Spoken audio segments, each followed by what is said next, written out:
la Pues película? lo tengo clarísimo y además es una anécdota. Había viajado a Tenerife con el otro co-guionista que se llama Alex Pina. Por aquel entonces estábamos trabajando en El Barco, una serie que se llamaba El Barco. Y estamos escribiendo otra que se llamaba Charangueros, una película en la que llevamos 4 o 5 años trabajando, ¿vale? Como, bueno, tenemos familias y en aquel entonces trabajamos mucho en series y tal, no nos dejaban tranquilos en Madrid, nos fuimos a Tenerife como 4 o 5 días a escribir a un hotel. Lo cual suena idílico, pero es la típica trampa que no sales de la habitación del hotel y no te puedes ni bañar en el mar ni en la piscina, estás trabajando porque realmente íbamos a eso. Entonces recuerdo que en aquella época, hace ya unos cuantos años, hubo unas tremendas nevadas en Madrid. Entonces cuando fuimos al aeropuerto, creo que del norte de Tenerife, había un delay del avión, un retraso por el mal tiempo, porque realmente había caído una nevada tremenda en el aeropuerto de Madrid. Entonces en ese momento en el que estás escribiendo otra película y que eres como una espora, de que todo lo intentas absorber, buscas historias, buscas pequeños detalles, pequeñas nimiedades, me di un paseo por el aeropuerto y vi Kamikaze. Y Kamikaze se resume en gente como yo, afectada por el retraso, esperando y confraternizando. Uno sacaba una guitarra, otro unos bocadillos, otro unas patatas, y se montaban corros de 15, 10 personas, 8 personas, porque todos estábamos en la misma, esperando que se abriese el aeropuerto de Madrid después de la nevada. Y ahí surgió la idea de Kamikaze, que se fundamenta en el titular: un terrorista no se debería hacer amigo de sus víctimas.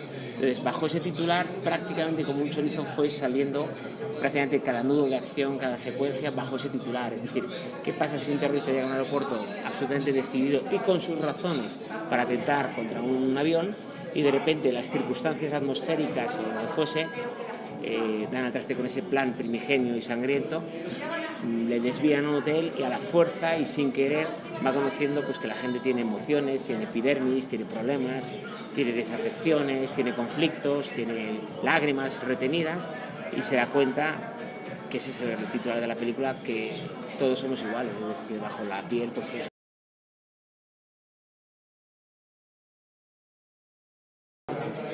Que tú nunca. Nunca.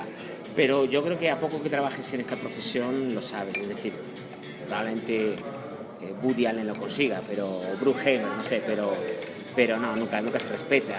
Anécdotas, ¿no? Para mí Eugene, así estaba escrito, era un personaje sacado de unos 3 Splash, era un tipo que pesaba 150 kilos, abusivo, invasivo, y de repente encontramos al maravilloso actor argentino del Hijo de la Novia y se cambió todo, pero incluso las líneas y muchas de las cosas que sucedían estaban escritas para un tipo que tenía un gran problema de obesidad y que vendía zapatos por el mundo, ¿vale?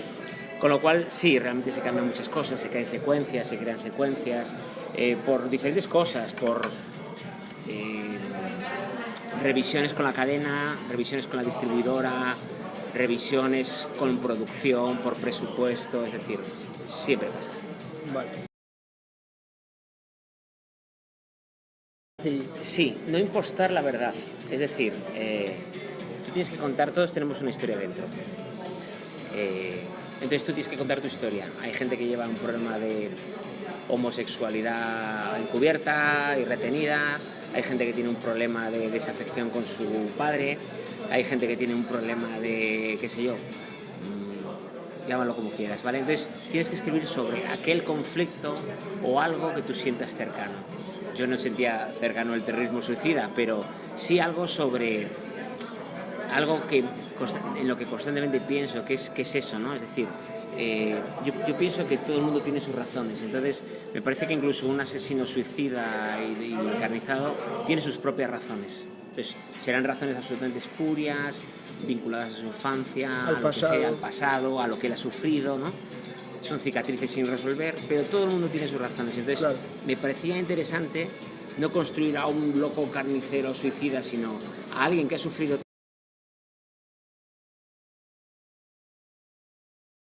Es decir, que realmente durante muchísimos años sí que es verdad que la figura del guionista ha sido bastante maltratada. Ahora creo que no, ahora creo que sí que hay una especie de... Hay un sindicato, primero, ALMA, Y luego ahí realmente sí que existe la figura del guionista, y además se ha extrapolado la figura del productor ejecutivo desde Estados Unidos, que suele ser un guionista venido a más.